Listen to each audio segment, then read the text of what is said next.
Est-ce que vous pensez que grâce à ce film, on pourra désormais dire du Pontel que c'est le Jason Statham à la française? Be or not to be, hein, moi je vous dis. Bienvenue chez le beau parleur de l'action et du ciné d'auteur. Bonjour à vous les cinéphiles et bienvenue dans cette critique en post-projection du film Wrath of Man, la colère d'un homme en français. Le nouveau film de Guy Ritchie qui retrouvait Jason Statham avec lequel il avait déjà bossé sur des films comme Snatch par exemple, donc c'était un petit peu un retour. Évidemment, le temps a passé, Jason Statham c'est devenu quelqu'un d'autre, quelqu'un de plus connu aussi au niveau du cinéma d'action, un peu burné et tout ça. Et donc cette retrouvaille faisait plaisir, mais en même temps on ne savait pas trop sur quel pied danser, surtout que le film est le remake d'un film français, un film de 2004 qui s'appelle Le Convoyeur, qui est un film assez intéressant, j'ai bien aimé d'ailleurs le film, qui est presque un film documentaire sur ce qu'est le travail d'un convoyeur, quelle est sa journée, enfin les trucs de la vie de tous les jours, leurs peurs, etc. etc. Et donc, il y a l'histoire du personnage, on va dire le drame global qui se greffe dessus et qui va peu à peu amener quelque chose. Quand on voit le film français, personnellement j'ai beaucoup aimé, ça m'a fait penser entre autres à mon travail dans la sécurité et autres, à peu de choses près, on se dit que c'est anti-spectaculaire dans le sens global, hein, à part peut-être le final ou un ou deux trucs, mais c'est un film qui est assez froid, filmé de manière assez terre-à-terre, assez réaliste. C'est un film qui ressemble pas du tout à Snatch et compagnie. Hein. On se dit comment est-ce que ça va être fait. Alors je tiens à prévenir tout le monde. Si quand vous voyez ce film, vous voulez voir un polar pulp, je rappelle polar pulp quand je dis ça, c'est proche de Pulp Fiction, donc ce qu'a déjà fait Guy Ritchie encore par exemple avec The Gentleman dernièrement, passez votre chemin parce que vous ne retrouverez pas du tout cette patte dans ce film, à part peut-être un ou deux petits dialogues à gauche à droite vite fait ou des choses comme ça, des petits échanges, mais vous ne le retrouverez pas.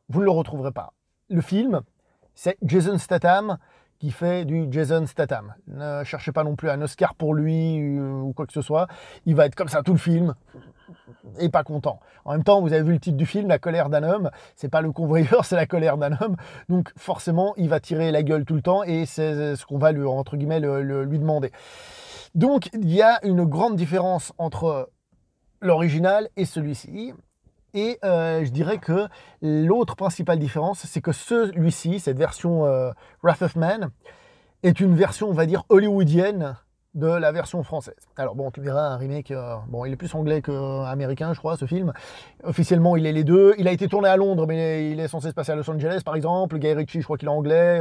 Jason Statham aussi, je dis anglais parce que peut-être gallois ou je sais pas quoi, mais en tout cas, ils sont de là-bas, ils sont britanniques. Donc, américains, voilà. Mais c'est quand même une vision, on va dire, un peu à l'américaine. Là où, comme je vous ai dit, le film français est filmé de manière assez réaliste, celui-ci, évidemment, il y a des coups de caméra partout, ça se veut un peu, comment dire ça, dynamique et tout ça. C'est pas forcément mauvais, c'est juste que c'est très différent et en fait le souci c'est que ça en fait un peu un film lambda. Là où peut-être dans le film français on pourrait reprocher que ça fait peut-être un peu manque de moyens, tu vois, qu'on aurait peut-être voulu faire plus. Dans celui-là je trouve que ça le rend un petit peu lambda.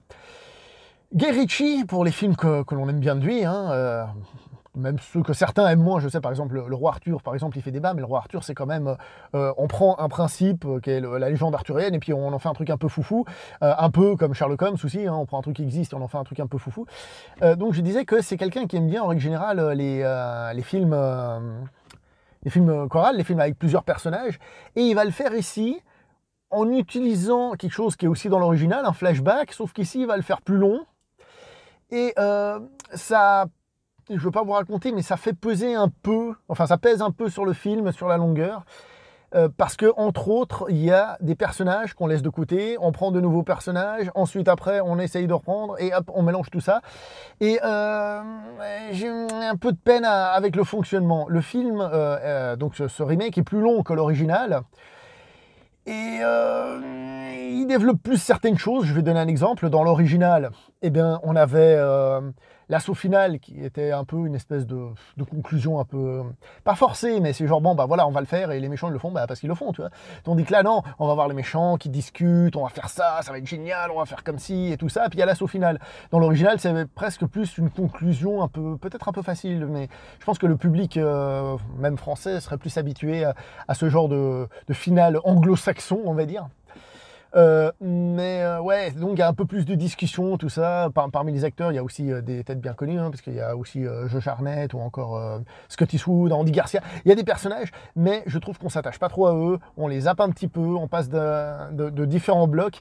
C'est un petit peu longuet. Le film n'est pas qu'un film d'action, hein, faites attention quand même. Hein. Je vous ai dit que c'était un peu comme ça, mais c'est un film qui est plutôt lent et qui essaye plutôt de développer un aspect sombre et dramatique, auquel j'ai moyennement accroché. Attention, attention, attention. On va essayer de relativiser. Si vous n'avez pas vu le film français original, je pense que vous pouvez aller le voir. Il aura ses qualités et ses défauts. Je pense pas que ce sera le film le plus ultime de l'histoire. Ce sera un film qui se laisse regarder, sympathique, il est cool, voilà, merci, au revoir. Si on a vu l'original, c'est aussi intéressant de comparer. Et pour moi, j'ai envie de vous dire, côté défenseur un peu du cinéma français, puisque d'ailleurs c'est pas une comédie comme disent tout le monde, qu'en France on fait que des comédies, ben c'est pas vrai. Eh ben, se dire que ce genre de film donne envie à des gens qui veulent faire plus de spectacles d'en faire un remake, je pense que ça vous donnera une petite envie. Puis bon, il y a du Pantel du Jardin dedans par exemple, donc regardez-le, l'original si vous l'avez pas vu, franchement il est bien. Je me perds un peu dans ce que je suis en train de dire comme d'habitude. Je sais plus. Donc oui, en gros, si vous n'avez pas vu l'original, regardez-le, il est bien. Si vous avez vu l'original, la comparaison n'est pas forcément dégueulasse dans le sens où on voit quand même que le film rend réellement hommage au film français. C'est pas genre, vas-y, film français, on s'en fout, non, il y a un réel hommage.